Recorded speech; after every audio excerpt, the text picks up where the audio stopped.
What's good, everybody? My name is Alckemy and welcome to the channel. Today we are going to be doing a Neuro base inside of the MPC Live. This is the first version or rendition of the hardware, although there is no difference between the two. There is a difference between the Akai Force, so you might have to make some adjustments, but we're going to be taking a built-in synthesizer from this because this is an absolute powerhouse, and we're going to be applying some effects, some automation, and then we'll be doing resampling all within the box. And we will be developing a deep appreciation of why things like Faceplant make our lives so much easier. That being said, it can still be done, and it's not too difficult if you know the processing chain. But before we get into all that, be sure that you're subscribed to the channel if you're interested in anything regarding Neurobase or heavy drums or, I don't know, nerdy sound design. So with that being said, one thing that I do want to announce is we are working on our way to get to 100 Aether members, and once we do that, we're giving away a Sensal Morph, and we might have some other goodies along the way, but without further ado, let's go ahead and talk about how to do this thing. So if you've never used an MPC before, it's really confusing. I know that because when I first looked at this, I was like, what the heck am I doing? So the big thing whenever you open up a new project is this is what you're going to see. And the first thing that you want to jump to is understanding these little 6 boxes right here are dictating between a drum group, or key group, or sorry, a drum group, a plugin, a key group, which is using a sample to play keys with, and then clipping, and then MIDI in, and then CV out. I usually don't use those 3. This is the one that we are going to start with, and we are going to be using Tube Synth. Now, if you've never seen this, unfortunately, there's no way to open up the interface from this menu, and that's going to be the most confusing thing out of this entire process, is that there's a lot of menu diving. So what we want to do, though, to find how to get there is we're going to hit Menu, and then we're going to go Program Edit, and now we've got our interface within TubeSynth. And if you can't see this for whatever reason, it's also smaller but clear up in the upper left corner right there. So be sure to kind of like follow in between the two, and nobody will blame you if you have to watch this video a few times if you're trying to somewhat get close to copying. Quick word on that though, don't try to copy the sound. It's not going to happen. Just have fun with the process and then take what you can from the video and explore on your own. Okay. First thing that we are going to do is we're going to take a look at the interface. We've got 2 oscillators and a sub. What we want to do is turn quad off, and we want to basically try to fatten this particular sound up as much as possible. I did forget something. We're going to go into main, and we're going to close this guy right here. We're going to go to pad perform. We're going to make sure that this is at a low note. Typically speaking, it's going to start at like C2 or something, but right now it should be at D sharp 0. And we've got a cool little retro synth.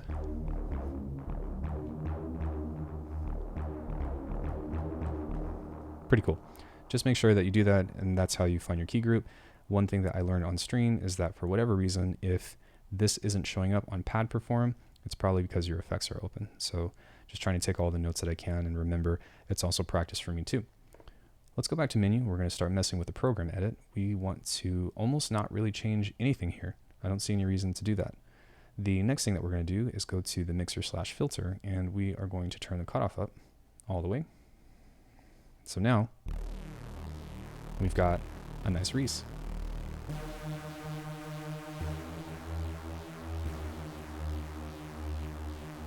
So because we have that, we can add some cool stuff now. The first thing that I'm going to do is I'm going to find the frequency range here. I'm going to turn the key tracking off. And that means that it's not going to key track the cutoff resonance stuff. And I'm just going to pull this here and drive this. This is actually like a boost or a bell, at least as far as I'm concerned. It has to be. And we can drive that a little bit harder, and we can actually drive this and see how this is going to work whenever we twist this knob.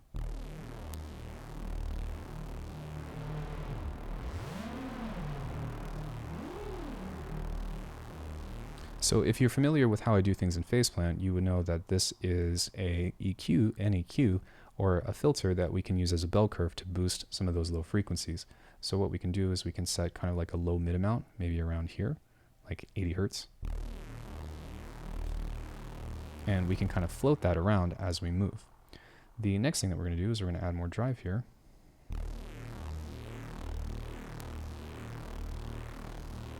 Ring mod's at 0, more saturation, key tracking off, envelope off.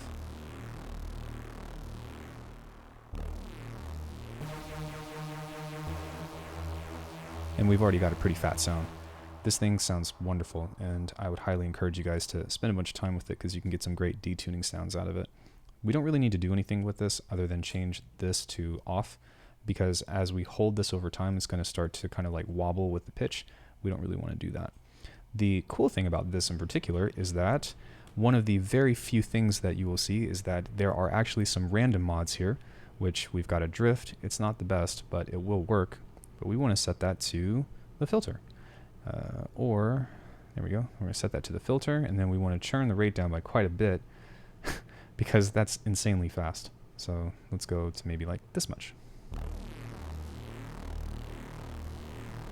Now, something that's interesting, at least as far as I'm concerned, at least I think, is that we can actually get something different here with this EQ ring level. We've actually got the ability to modulate the EQ2 frequency, which is that bell curve that we made. So if we set that to drift as well, we turn the depth up a bit, and we go over there and slide that up.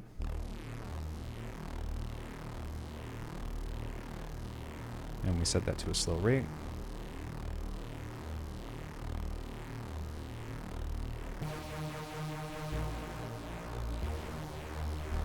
We're getting just a fatter and fatter sound. We are going to not mess with that a whole lot, and we're going to move into the setup section now. And we're going to switch this to legato. We don't actually need that, but just for the sake of being thorough, we can switch this to 230, turn doubling off, and we can turn the depth off of all of these. And the reason why is because I'm only going to hit one note, and I want everything to be as loud as possible without me having to mess with the velocity here. So now it should be louder. Let's turn the width off. Let's turn the shape up, and then we're going to turn this up too.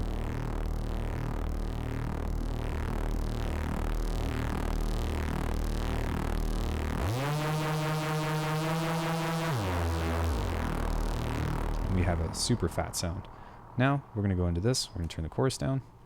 And if you just watch this part alone, then you can get a super cool Reese out of this. But there's so much more that we can do outside of the synth. We're just going to kind of keep exploring and keep finding different things that we can use in order to make our sound cooler because, well, there's a lot of options. Let's go ahead and grab the delay and turn it down. And then we're going to grab this and set it to 3 voices. And then we are going to change the depth to maybe here, turn the width down. And then we're going to set the low cut up to over 100 hertz, so that way we don't get any sub in that. And we can set the mix to like 50.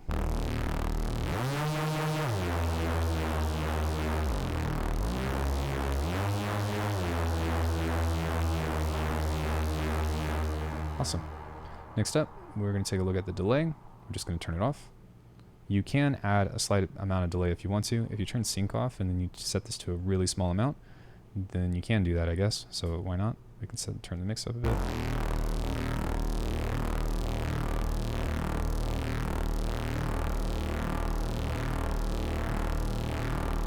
The high pass frequency is already there, so we're not going to affect the sub. Thank you, Akai, for looking out for us bass designers. Let's turn the width down.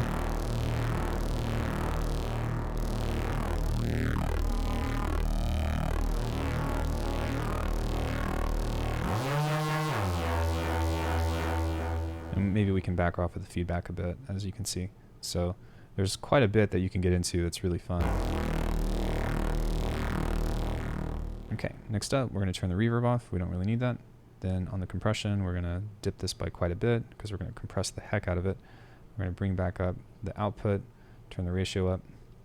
If you don't know about compression, then watch another video on it. Maybe some shorter attack, longer release. And now this should be relatively flat. It's really quiet now because of how much we pulled the threshold back, so we can start to introduce this.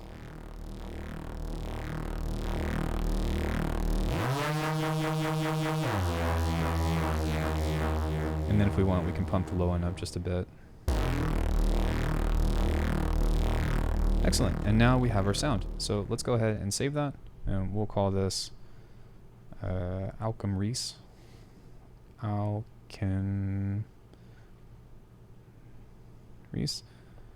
And we can pull that up in a future video if we want to, or we can just not, and now it's saved.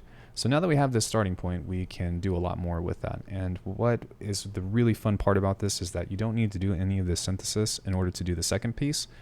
You have to kind of just be a little bit crafty in how you go about applying effects and stuff. So let's talk about that really quick, and there's a few things that I want to show you as well. The first thing that's really important to note is that to add effects, you go into the little eyeball right there, or the icon. Okay, sorry. But if you are using a sample pad, I repeat, if you're using a sample pad, then you can actually apply effects per pad. But because we're using a synthesizer, we've already actually taken effects in that. Then you've got your plugin effects, or your plugin inserts. Then you've got your track. You can't send any inserts there, but you can do sends. And then on here, you've got your global effects. Your global effects cannot do automation. I just tried that. I just re-recorded this video in order to make the mistakes, so don't make the same mistake as me. What you can do with that though is you can do static things like add your compression and stuff, or your distortion, or anything that's not going to move a whole lot. There's also some filter sweeps that you can add if you want, but just kind of keep that in mind. So we are going to get into the inserts here, but first, before we do that, we've also got these program inserts, I guess would be the best way to describe that. And these you can actually automate. But the big thing that I want to do is we're going to go and add a filter to this, but it's not going to be a filter.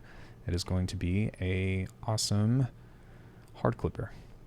And we're just going to leave it as is. Don't touch anything else. Leave the resonance where it's at, and I would even argue maybe change this to a low pass 1, so that way there's zero slope over on the high end. Most people can't hear above 20K anyway, so it doesn't really matter, but this is going to keep our sound from clipping, and it's going to be better than a limiter, because a limiter will actually tame the sound in a way that you won't want it to. We've got a lot of aggressive mids and highs that we want to try to preserve whenever the filters open up, so leave that on, and then you can set it and forget it, and then we can maybe do some processing outside of that. Okay, let's go back here. I just hit main. That's going to take us back to our beloved home screen. And the first thing that I'm going to do is we are going to distort the living hell out of this. So let's grab something like Tube Drive. Yay. Actually, I changed my mind. We're going to use something like TalkBox. I'm going to show you something really cool. What you want to do is grab this and set this to OI, and whenever we listen to it,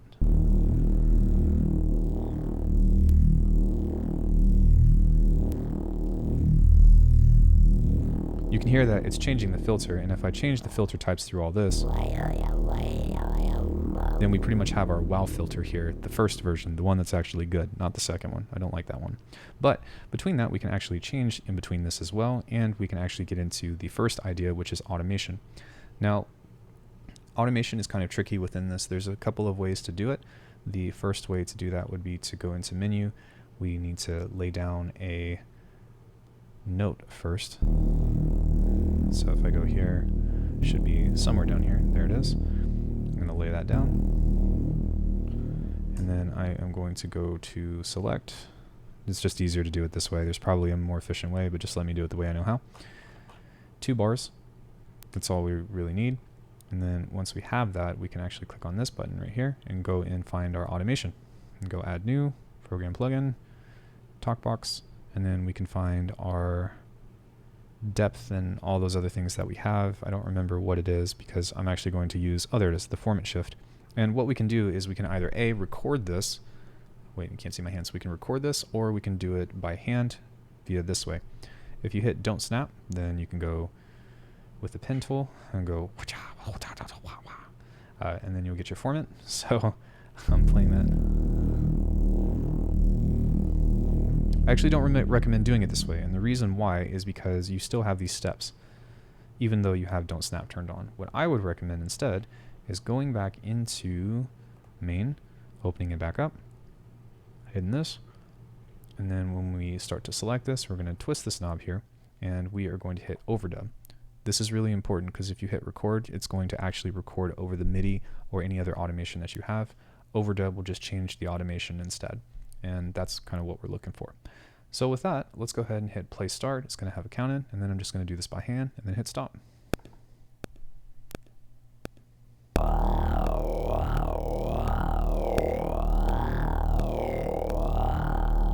Okay, now I accidentally switched that to the wrong one, so we're going to switch that back to OU. Now let's take a listen to that again.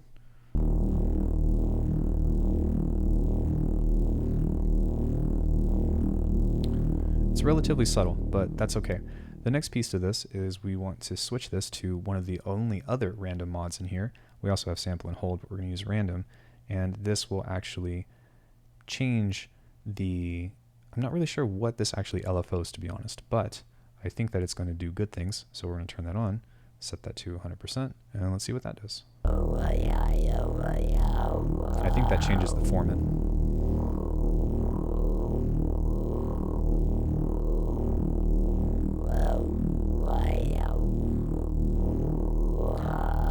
Now, one key rookie mistake that I made was that I actually didn't set this to right. So we need to make sure that that's turned on, otherwise it's not going to record the automation.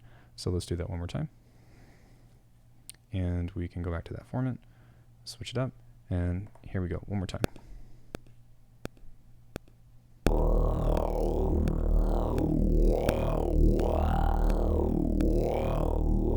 Now I can see that we've actually recorded the automation. When I hit play, you'll see that it will move. Wonderful. I don't actually need 100% mix on this, but what we are going to do now is understand that we only have to do this once. And you'll see what I'm saying here in a little bit, and that's why this is really interesting and really fun, because even though this part is quite tedious, once we have everything set up, we can actually recycle all of the automation, all of the stuff that we've done, pretty much everything in this way, and it becomes a lot easier to work with. So the next piece is, let's add some tube drive. And this thing sounds amazing. We just want to crank it up and turn the drive on. And then let's play with the saturation and see how that sounds.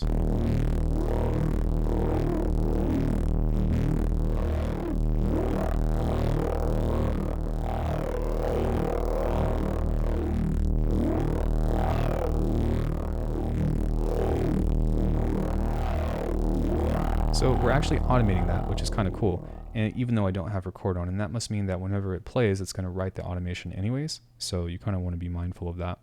However, we can use that to our advantage because we're going to pull up the next most important thing, which is the EQ filter. And we want the parametric EQ, because what this is a bunch of bell curves that you can use in order to create your formant filters like I usually do in Slice EQ or Pro Q3. So hit that to bell. I'm going to leave that on shelf because that will actually be a low pass. So between all of these, we can actually create boosts and notches with this in order to find interesting stuff. So this is at 200 hertz. I'm going to back that off just a bit. And then as I mess with this, I'm going to tweak these knobs within this, make sure that right is turned on. Okay, it is. And now what's going to be awesome about this is I can start tweaking these knobs here to start doing really cool and interesting things and play around with that. So let's go ahead and just have some fun with messing around with that.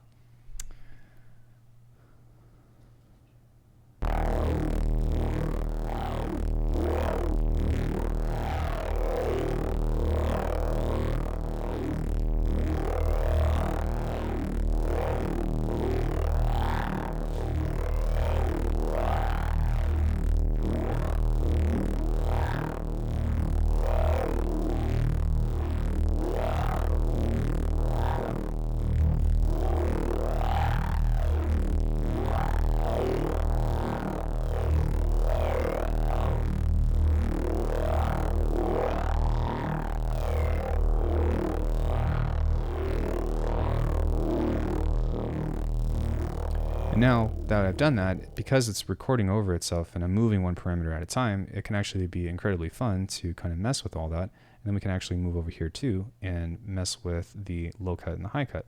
So this is turned off by default. We don't really need to mess with this, I would say, by any means. But perhaps the high pass filter could be cool to mess with, and maybe we can get a different filter type. Nope, only up to 24 dB. We want a soft slope. Now we'll do the same thing again. I'm going to use two hands this time.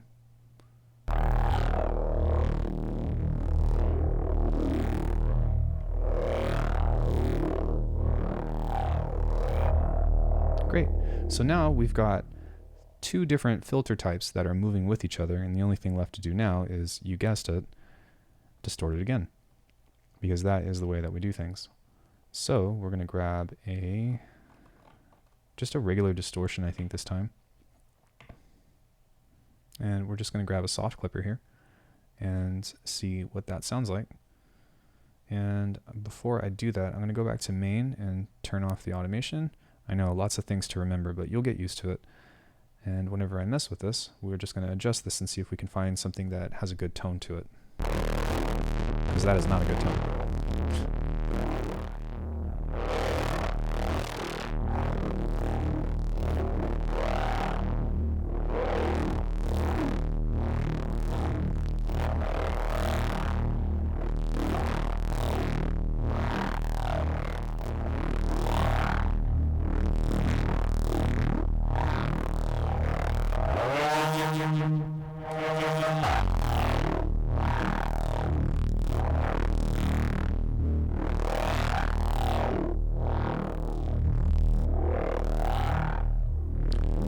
Great.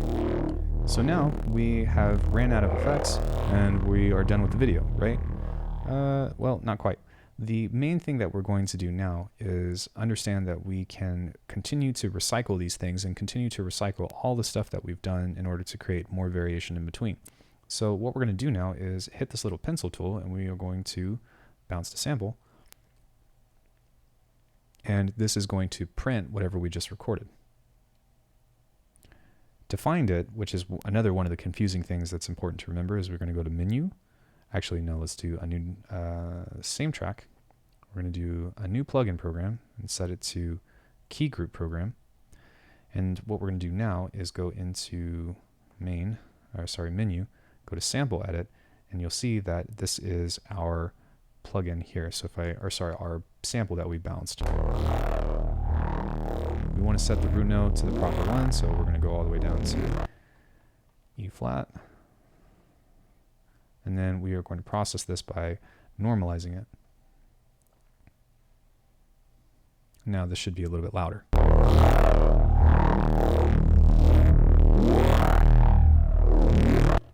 Great. We can set loop points if we want, so I don't want to get too far into this because it's more so about the process, but if you want, you can set this to loop, and now whenever this plays, then we can move back over. Now for some reason, I don't know why it's set up this way, but we have to go into program edit and then go into samples over here, and then we have to find the sample that we want to use, which is right there, and then everything should be where it needs to be.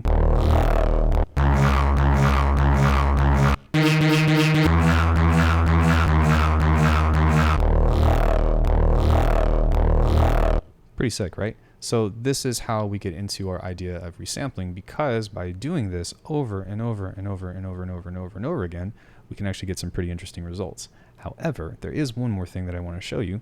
This waveform right here, or this LFO, can actually sync up to really interesting things, and we can also set it to noise.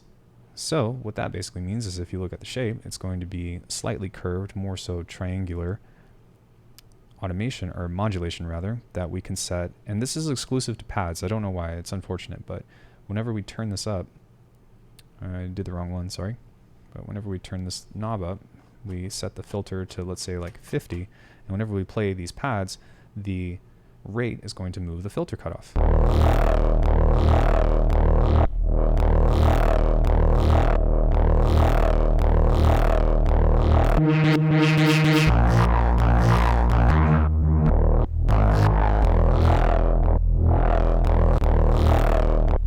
Pretty cool, right?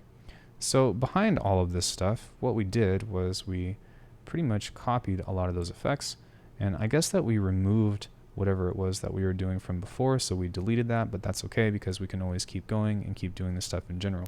But it might be beneficial to bounce out the synthesizer first, because whenever you change this and you change this into something different than the plugin, you can see that we lost our inserts.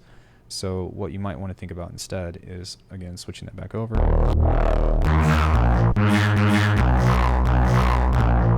And we can continue to process this in a bunch of different ways that might be, say, a little bit different and more exciting. So for example, one cool thing that we can do is we can add a flanger to this, and this flanger sounds amazing. So I'm not really even going to focus on doing automation a lot at this point in time, because we've already got a random filter that's moving, but this will add a lot of stereo and a lot of really cool sounds to this.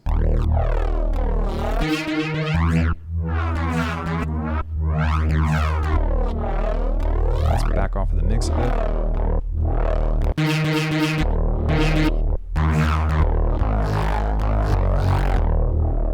Nice. Let's go ahead and go back to menu, and we're going to go to program edit, and we're going to go to the master here, change this into monophonic.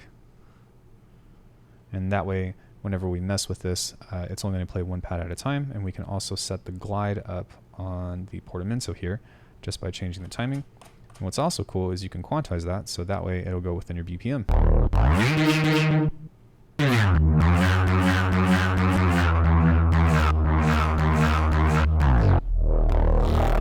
Awesome. Now we can go back into main. We can make sure that our clip is there, and it is.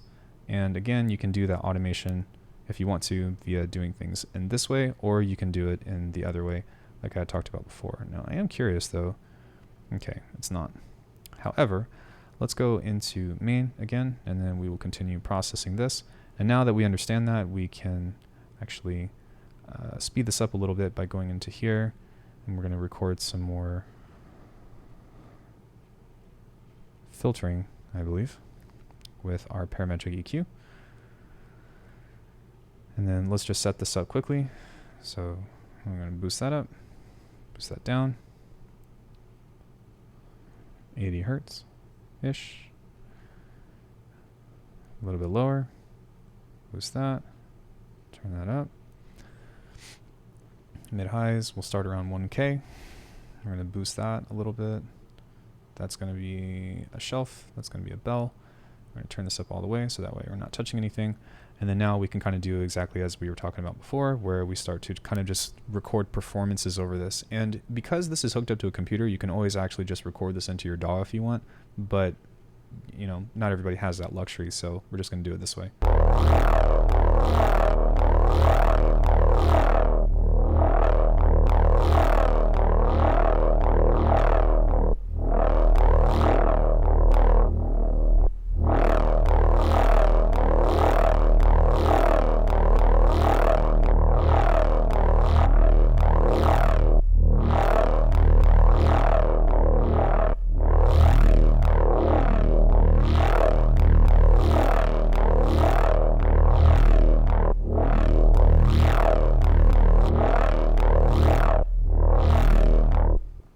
So now that we have that, we stop touching automation, we pretty much can play this again, and you'll see that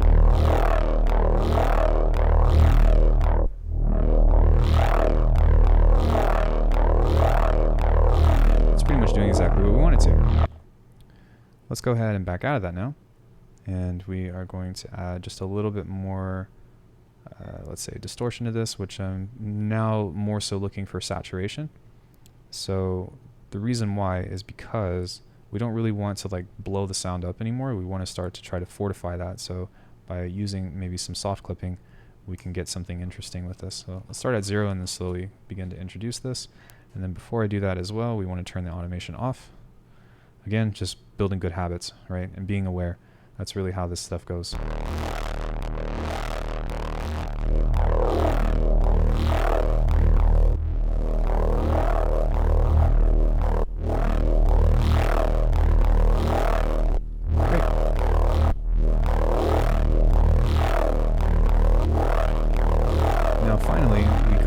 Open slot here, and we can either do more filtering or we can think about adding maybe some kind of reverb, assuming we can find one that has a high cut, which is the really important thing about this. So let's see if we got something in here. Do we have a high cut? Let me see. It doesn't look like we do, but even still it might not matter that much because of what we're doing anyways. This is more so not necessarily for, oh, there we go, we do. So we're going to cut this at 315. We're going to cut this at 200. Amazing. And we are going to set this here as our mid, and then we're going to slightly reduce the time here. We're going to boost the time there. Then we are not going to cut that, but maybe at like 12K. So now we can actually play with this reverb, and we can also play with the size of it, and that might actually be fun to automate. So we'll go into this, and now that we have that, close, open that back up, and we can start to play around with the timing and stuff on this to see if we can find anything interesting. I will say that if you add a little bit of pre-delay and you start to mess with that, you're going to get some interesting stuff. So take a listen.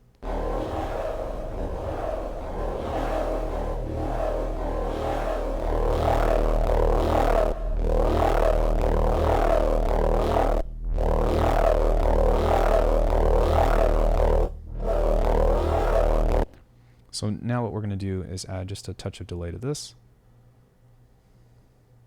Just a touch of ambience here, because we're going to try to make this somewhat big.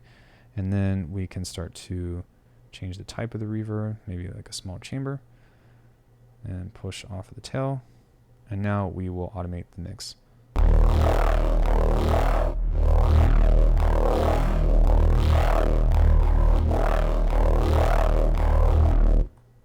Excellent. And now, again, whenever we play this, I'm going to stop, play from the beginning. We've got all these things that are moving in tandem with each other.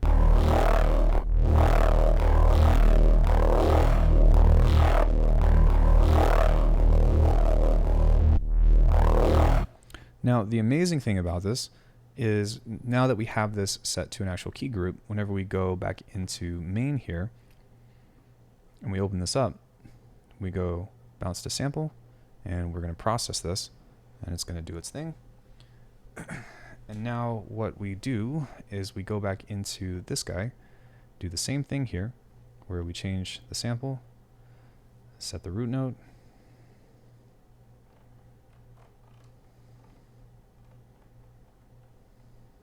D flat 0. Then we go into menu again, change the program edit to samples, and we change the sample, which is really amazing, because now that we have this, we can actually change the bounce into this one. We can actually go back and process that if we need to, or we go to process, normalize, do it. And now whenever we play this, we have our bounce version. So if we go menu, we go to program edit, and we've got all the same things where all of these parameters are already set up. This is kind of where the program starts to work for us, which is really awesome. And what I suggest is building some kind of template of like a effect rack chains that already have automation and clips run through, because all you have to do now is insert a sample, and you'll see that we still have the same stuff. This program here is the key group, but we're just changing the sample within the key group. So now whenever if we were to play this again, you'll hear that it's going to sound slightly different. So if I take this again and I go here and I go bounce this sample, then it will do the thing. Same process, go sample edit, find the one that we want. That should be it. Process, normalize, menu, program edit, go to, did I change this in the way that I needed to? I think that I forgot to do the thing. Program C3, that's the one, because we know that that's the root note that was forgotten. Change that to the one that we want. E flat, process, normalize.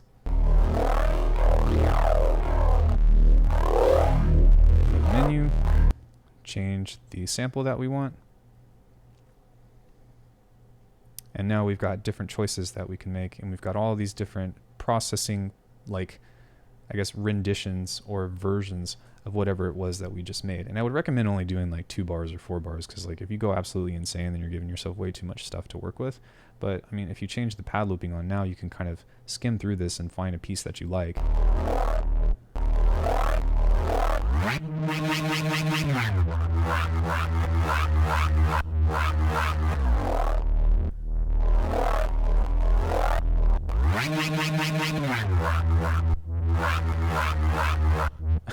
And suddenly you're left with some really cool sounds.